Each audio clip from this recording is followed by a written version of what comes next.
الحمد لله وحيد الأحد لم يلد ولم يولد ولم يكن له كفوا أحد.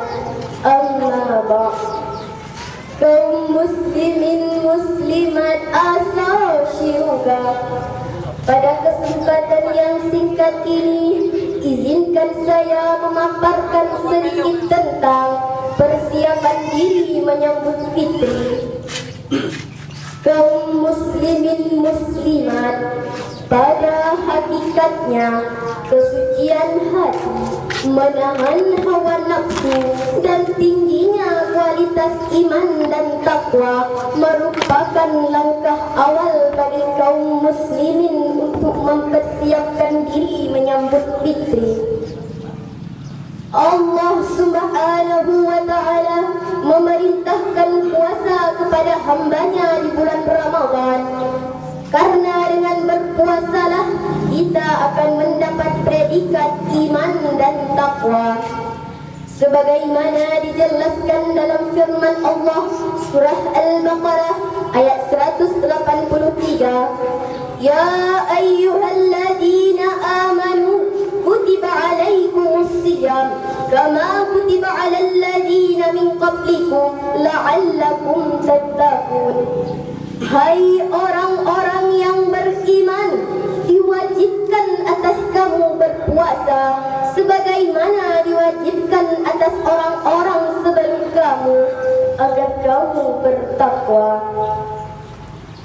Allah Subhanahu wa ta'ala memerintahkan puasa bagi orang yang beriman, dan Allah Subhanahu wa ta'ala pula menerima puasa dari jiwa-jiwa yang terdapat iman di dalamnya.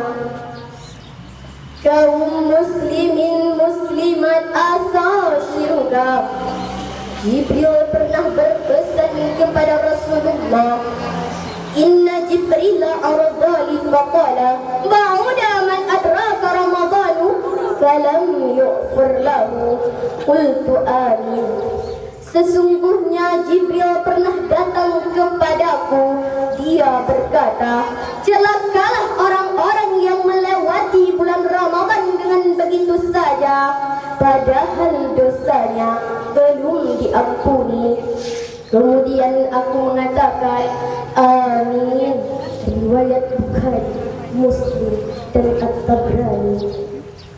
Dari hadis tadi maka jelaslah orang-orang yang melewati bulan Ramadan dengan begitu saja, artinya melewati bulan Ramadan dengan tidak meningkatkan amal kebajikan, bahkan lebih kepada kemaksiatan, maka celakalah mereka semua. Kawan-kawan, banyak orang yang salah kaprah dalam menyambut fitri. Sangat disayangkan, di saat fitri menjelang, hawa nafsu dan godaan syaitan pun datang. Salat isya dan tarawih berjamaah semakin hari semakin berkurang. Tadarus Al-Quran yang tadinya ramai kini hanya sayup-sayup terdengar. Semangat Ramadan kian hari kian meredup saja. Yang terlihat kian hari kian menjadi-jadi. Lotus-lotus blok Semawai misalnya semakin banyak penghuni. Ini dikarenakan nafsu orang dalam berbelanja semakin tinggi, apalagi ditambah dengan buayan diskon-diskon yang ditawarkan kepada pembeli, sehingga hadirin, demi mendapat uang belanja kita rela melakukan apa saja, kerja mati-matian sampai meninggalkan kewajiban berpuasa. Ada yang berjudi yang harapannya mendapat laba, dan ada pula yang mengambil barang bukan miliknya. Na'udzubillah.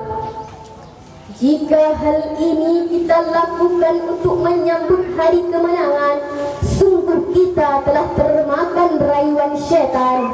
Ingat kawan-kawan, bukan kita yang menang, tapi syaitan.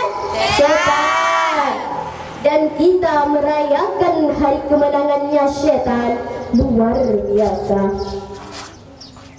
Kaum muslimin muslimat asal syurga, Ramadan semakin hari semakin habis, tapi ibadah kepada Allah semakin menipis. Lalu iman dan takwa pun semakin terkikis. Kemanakah mereka? Mereka pemuda-pemudi kita sekarang disibukkan dengan mencari hal-hal baru untuk menyambut kemenangan. Dari baju baru, handphone baru, motor baru, dan ada pula yang mencari pacar baru.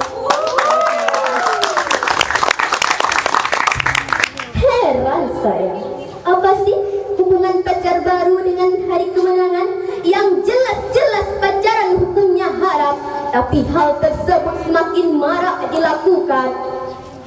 Pacaran hukum haram. Najila semuanya? Jroh Nabi Allah.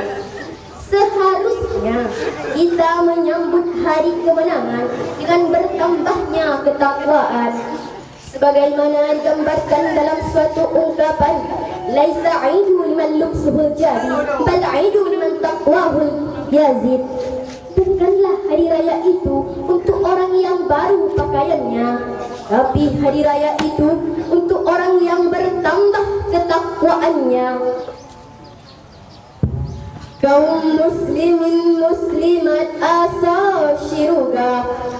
Dan akhirnya, marilah kita benar-benar mempersiapkan diri menyambut fitri dengan menunaikan ibadah puasa dan zakat fitrah agar memperoleh iman dan takwa.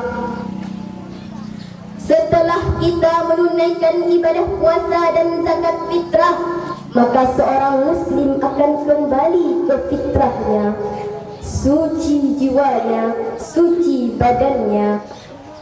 Mungkin hanya ini yang dapat saya sampaikan. Lebih dan kurang saya mohon maaf. Akhir kata, hadanallahu wa iyyakum ajma'in. Wassalamu alaikum warahmatullahi wabarakatuh.